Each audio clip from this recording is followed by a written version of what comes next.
So children, you take out page number 39 of your civics book, that means social and political life.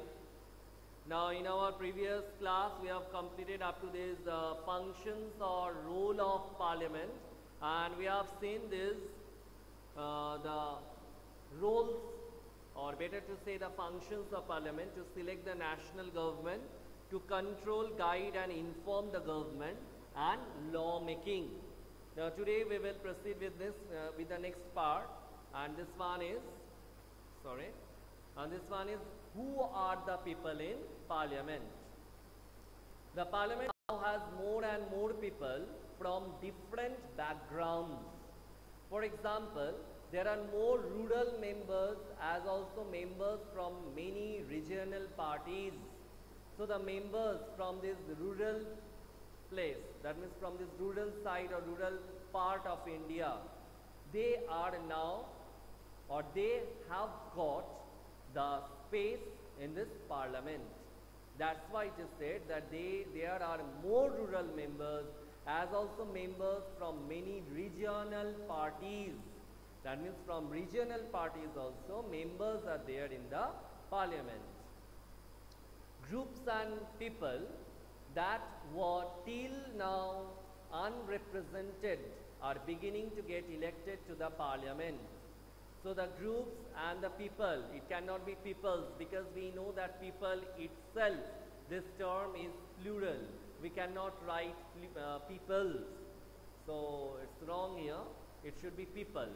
So groups and people that were till now unrepresented, that means they didn't get the scope to come to this parliament, they are now beginning to get elected to the parliament.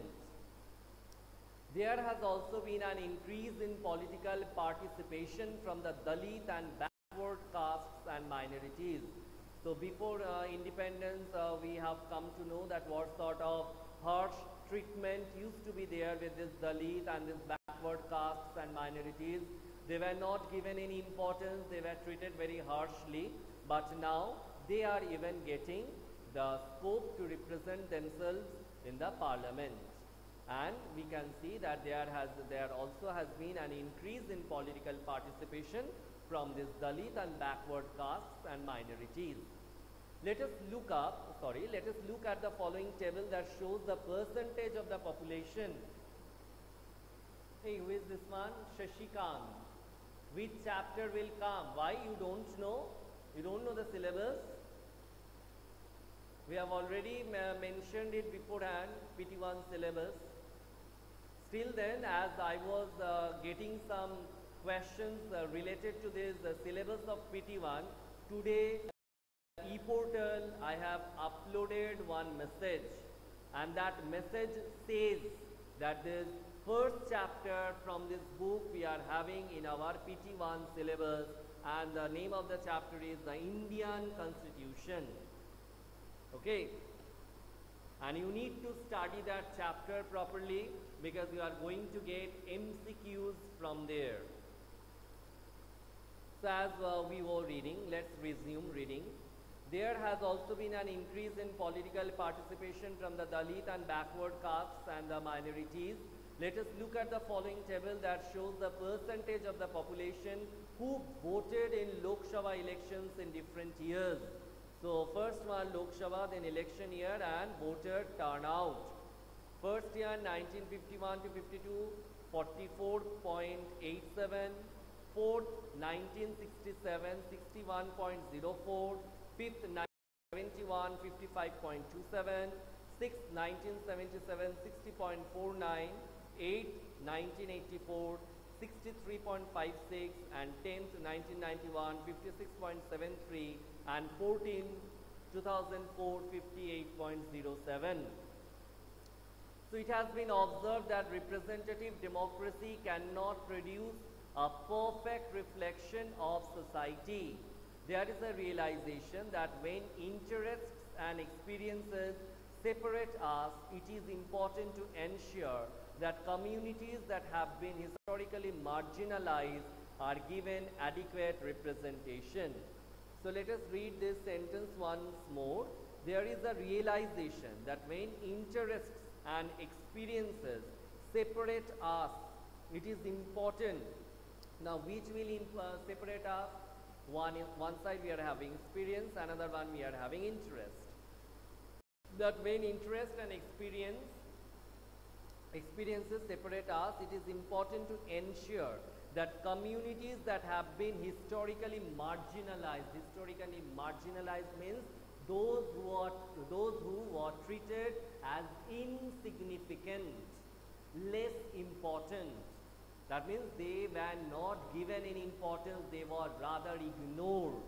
What happened to them? They are given adequate representation now. They are getting the scope to come in the broad sphere. They are getting the scope to come in the, better to say that in this broad sphere, not only broad sphere, we can also say that in front of all. That means they are getting the chance to represent themselves, to represent their community, and they are now getting the scope even to just get rid of with all that of harsh treatments which they used to get, as they were treated as marginalized, very negligible, insignificant, not at all important in the society. Now they are getting importance, they are getting the scope, they are getting the chance to represent themselves in front of all. They are coming in front of everybody. Wide scope is just opening in front of them. With this in mind, some seats are reserved in Parliament for SCs and STs, so that these people, they also get the scope, or they also get the chance. That's why some seats are reserved for them, for these SCs and STs. You know these full forms of these acronyms. SCs means scheduled castes and STs means scheduled tribes. This has been done so that the MPs elected from these constituencies will be familiar with and can represent Dalit and Adivasi interest in Parliament. That means the people or these MPs who are elected from these constituencies or from this part or from among these Dalit and Adivasi community, they will be able to represent their problems, they will be able to explain their need, their requirement in front of the government, in front of the Parliament of India. Okay. Similarly, it has more recently been suggested that there should be reservation of seats for women, another important part, because women from whatever community or from whatever background they belong to, they were also treated as very less important, as insignificant, not at all required. In this manner they were treated. So it has been suggested that there should be reservation for women too. This issue is still being debated. Now also the debate is going on that whether these women, they must get the scope to represent themselves or not. 60 years ago, only 4% of MPs were women, and today it is just above 9%. Now, what is given in your book? Kindly say me, because my one is the old one. So, in your book, what percentage is given? Sir, can you give an example of a marginalized community? Better Dalit community. Dalit community only. Marginalized means those who are not treated equally, those who are just treated as insignificant. They are not required, they are very less required or less important in the society. That is marginalized. You can also say that these Dalit people, they were treated as marginalized, or these people belonging to this SC or ST group. Okay. Sir, can you imagine that only, sir, what? E-portal not opening. Who is this one? Shashikant not properly opening. You kindly check it properly, okay? Because you have to just appear for your upcoming PT1 exam through that e-portal only. So you kindly get it checked. Okay. Now, what is the full form of EVM? Why? Srijit? We have not come to this part of this EVM. Why you need to know this full form of this acronym? Right? Who on earth asked you to remove that question? Acha, sir, in my book it is 4%. What I was asking, actually the answer I didn't get from you. That this 60 years ago only 4% of MPs were women, and today it is just above 9%. Is it the same according to your book? Is it the same? Kindly just answer me. Okay. So this is a small share when you consider the fact that half the population are women.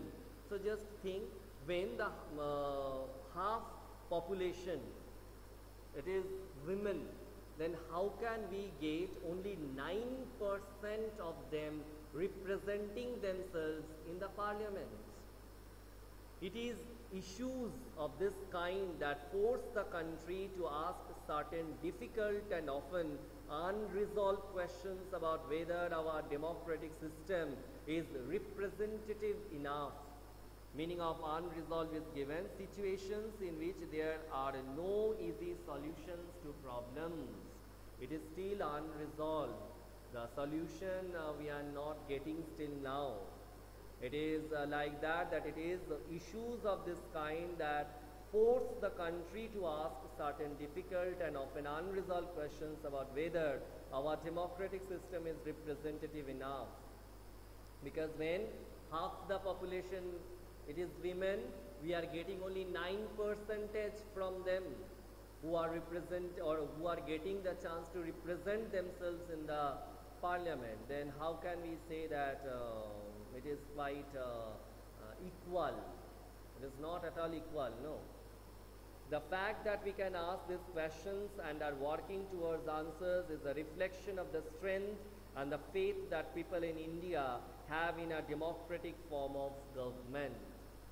So, the last line or the last sentence is very important. The fact that we can ask these questions and are working towards answers, that means these questions, they are every time they are getting generated in us, or we are thinking about these questions and we are even seeking for the answers.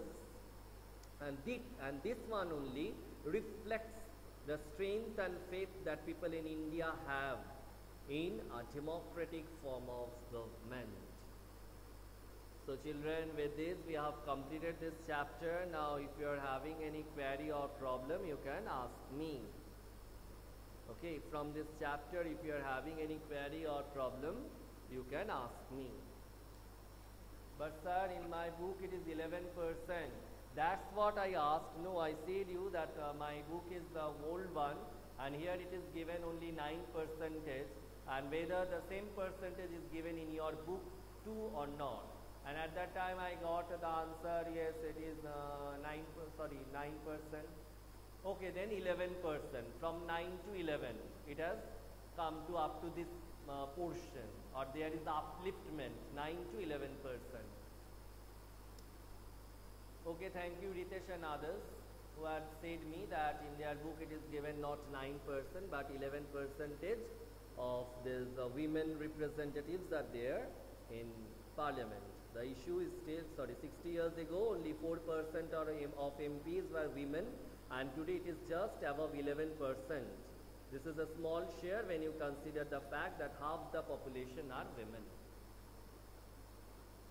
Thank you sir for today's class.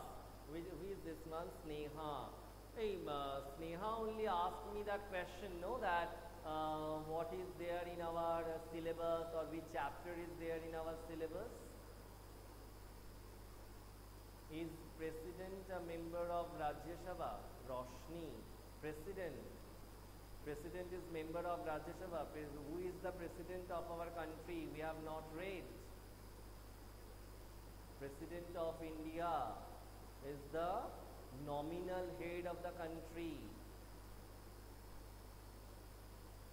and Rajya Sabha and Lok Sabha together, it is the parliament. When we are taking both these houses together, then only it is becoming the parliament. And what we have started at the very beginning of this chapter, that come to this page, The parliament in India consists of the president, the Rajya Sabha and the Lok Sabha. So this line only I have asked you to underline, no. So here only you are getting the answer that not only of the Rajya Sabha but the parliament, the president, he or she, or it is better to say it is office, it is just termed along with this Rajya Sabha and Lok Sabha. Roshni, when we will come to this part of president, we will try to get the answer that who selects the president. I have asked you in e-portal that whether we have to read the long and short question or not. I have not asked you that what is the syllabus. Oh, sorry. I was just confused, but somebody has asked me about the syllabus. So MCQ you are going to practice for your upcoming exam.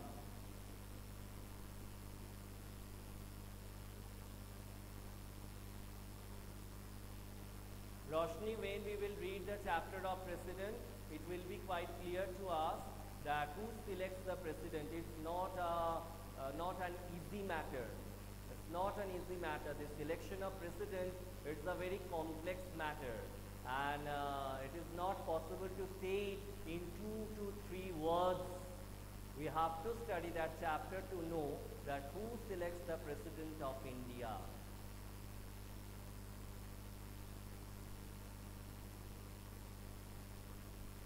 It is Shashikant who asked the syllabus. Thank you, Chandranath, for helping me to get that person who has asked me this syllabus.